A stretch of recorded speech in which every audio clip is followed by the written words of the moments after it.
Light-hearted life and collectibles where friendship grows. Collectibles and laughter make our hearts glow. Reborn love shared, each doll a delight. Sisters in this moment, everything's bright.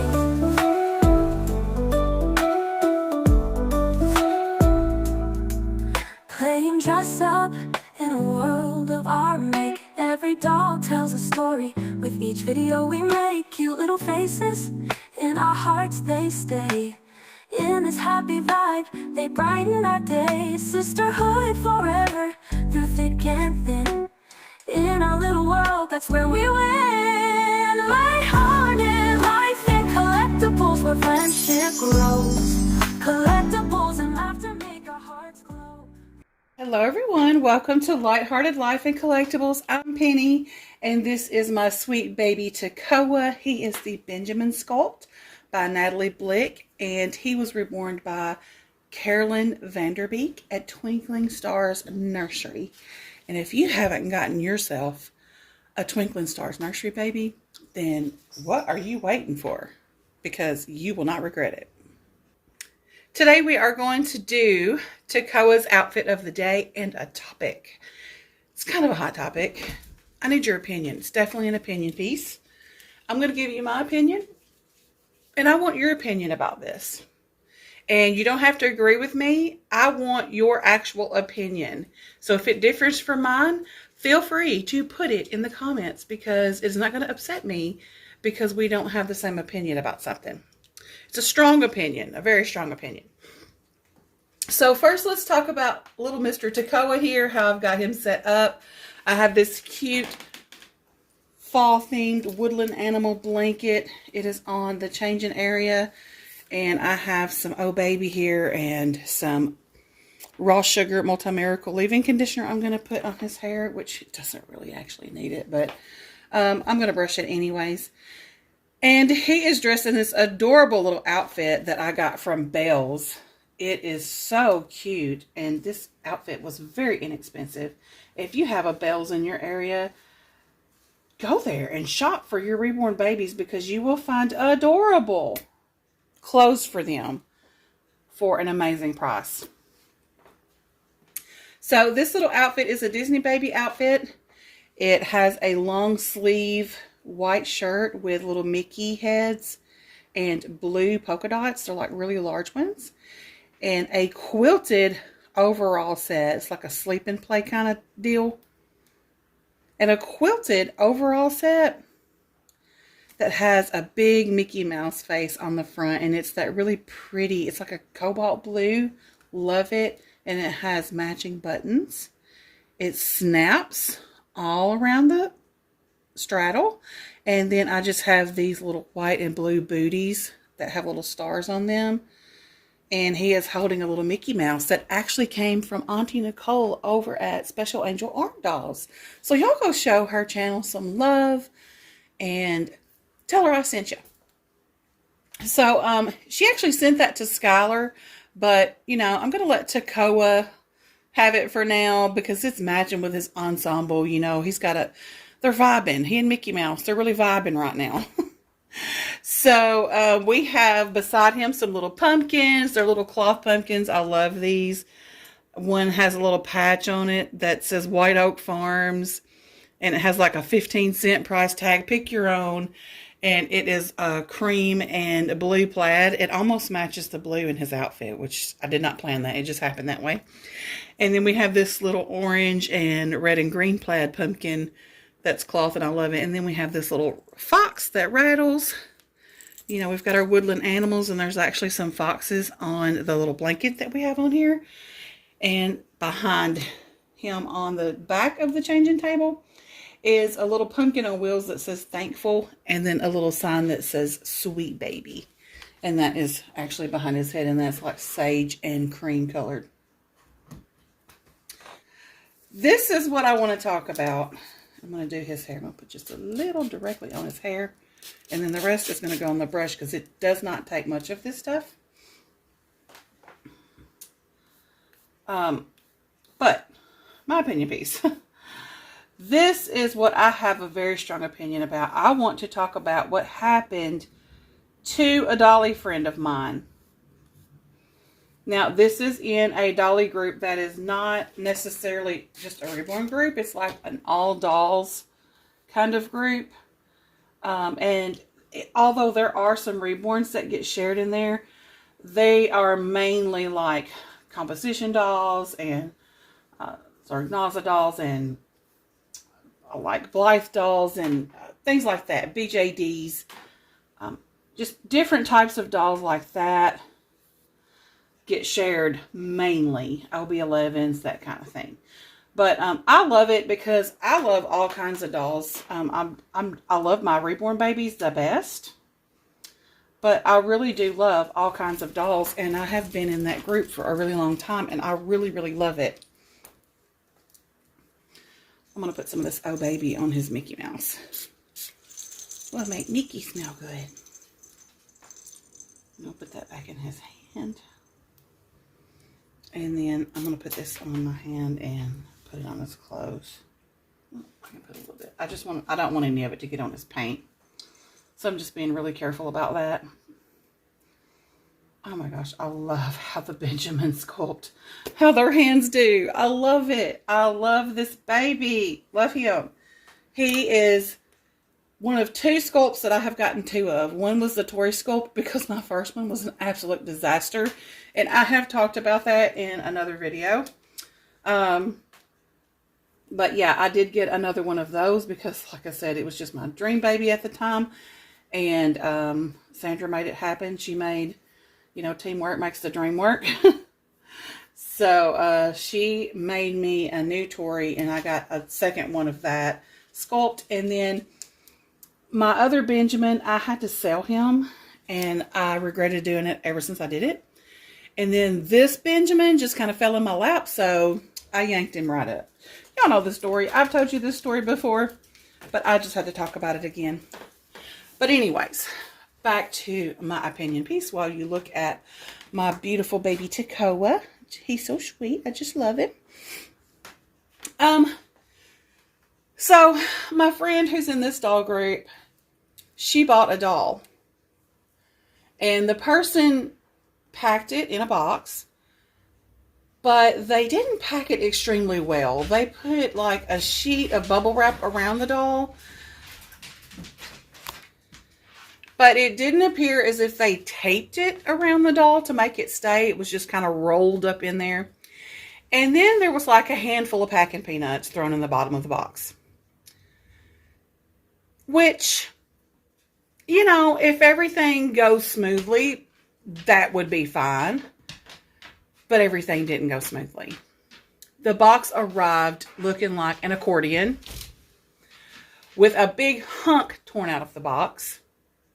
And so therefore, the little bit of packing peanuts and the piece of bubble wrap that was wrapped around the doll had become very loose.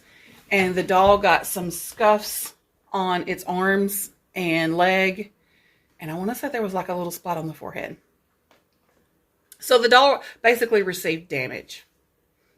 So I want to know your opinion on this because I'm about to give you mine. Whose fault is that? Whose fault do you think it is? Is it the seller who did not pack the doll well?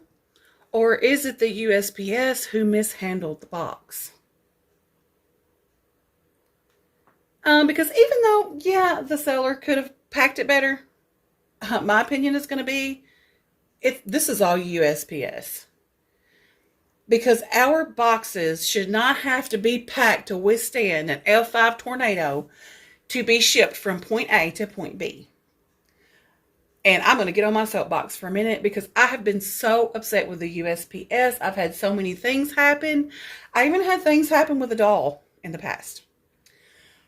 More than once. As a matter of fact, with him, when Tekoa was set to arrive on Saturday and his artist set him for signature confirmation.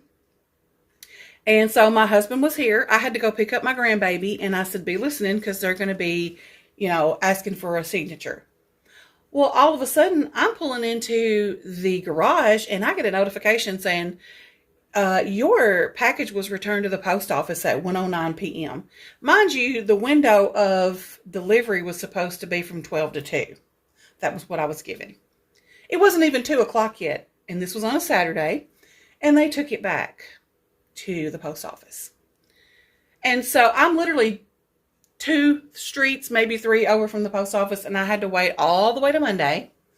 And you best believe I was there Monday morning at 8 o'clock when the post office opened with my little slip in hand showing that, sorry, we missed you, And I'm like, nobody knocked on the door. My husband was right there in the recliner. He never left the living room.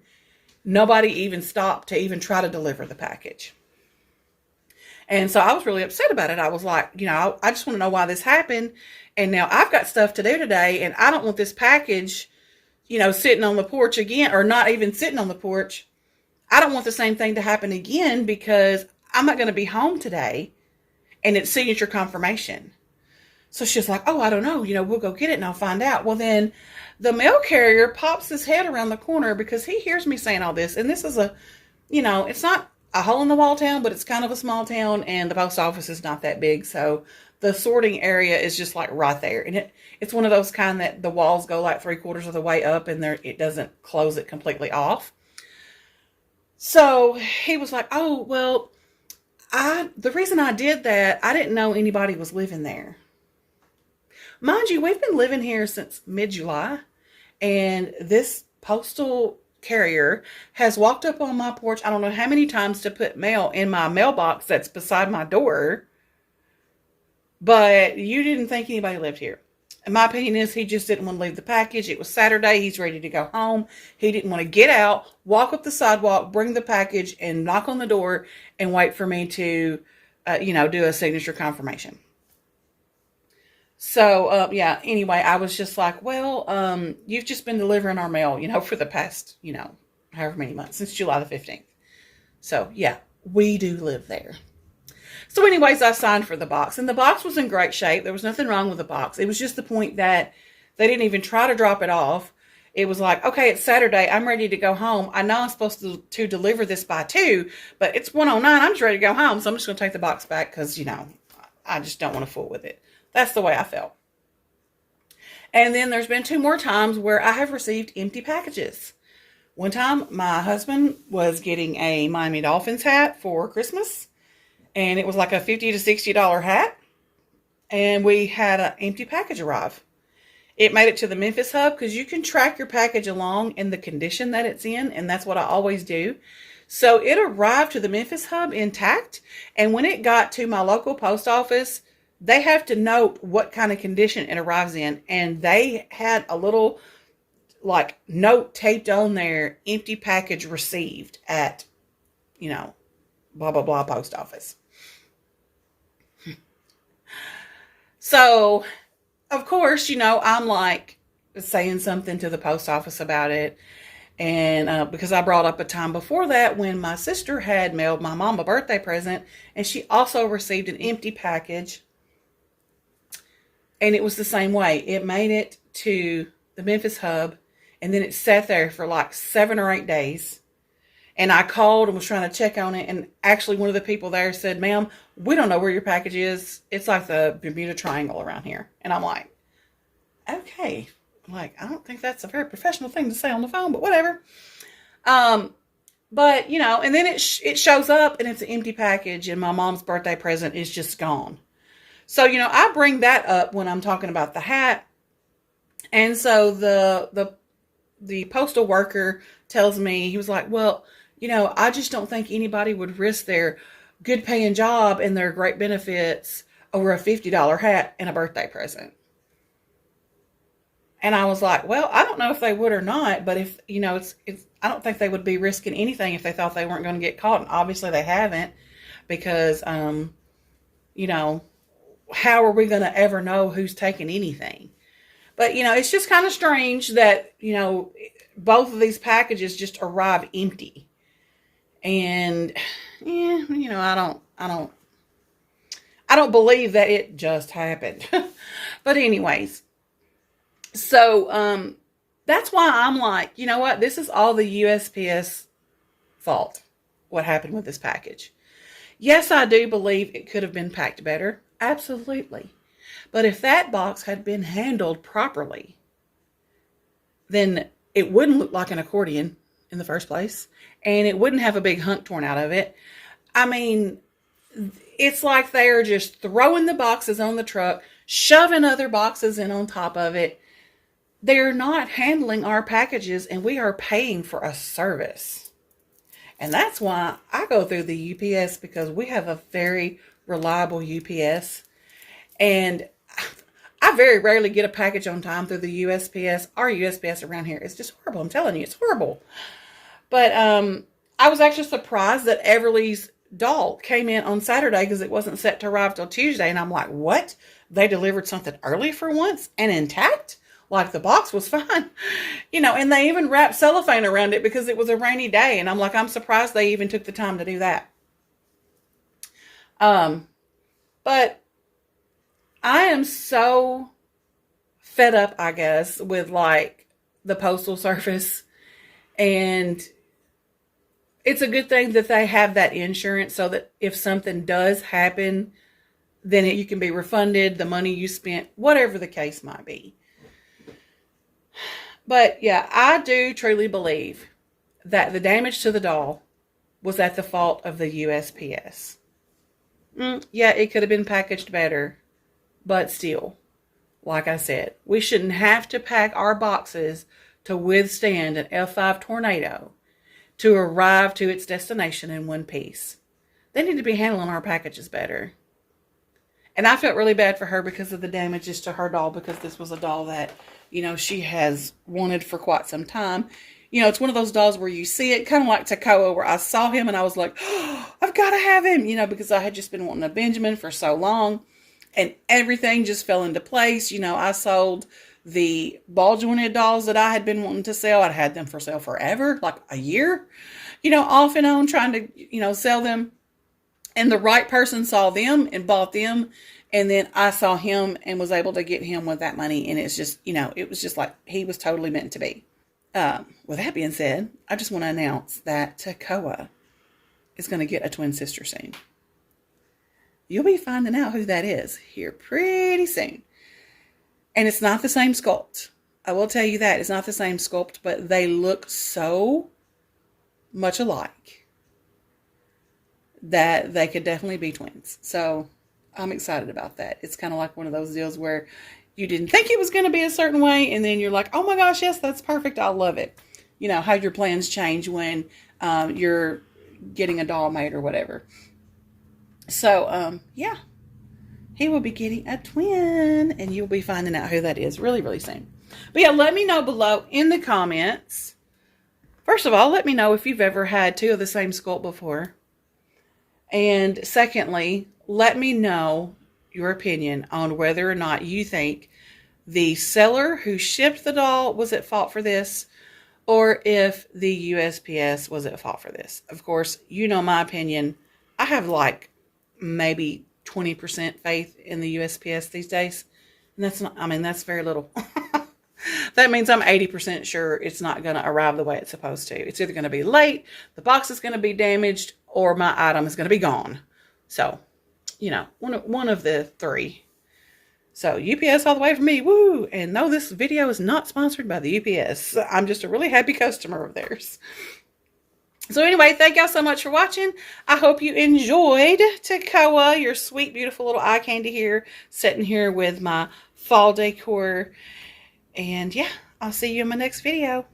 Bye. Light-hearted life and collectibles, we're glad you're here. On this happy journey, let's spread the cheer.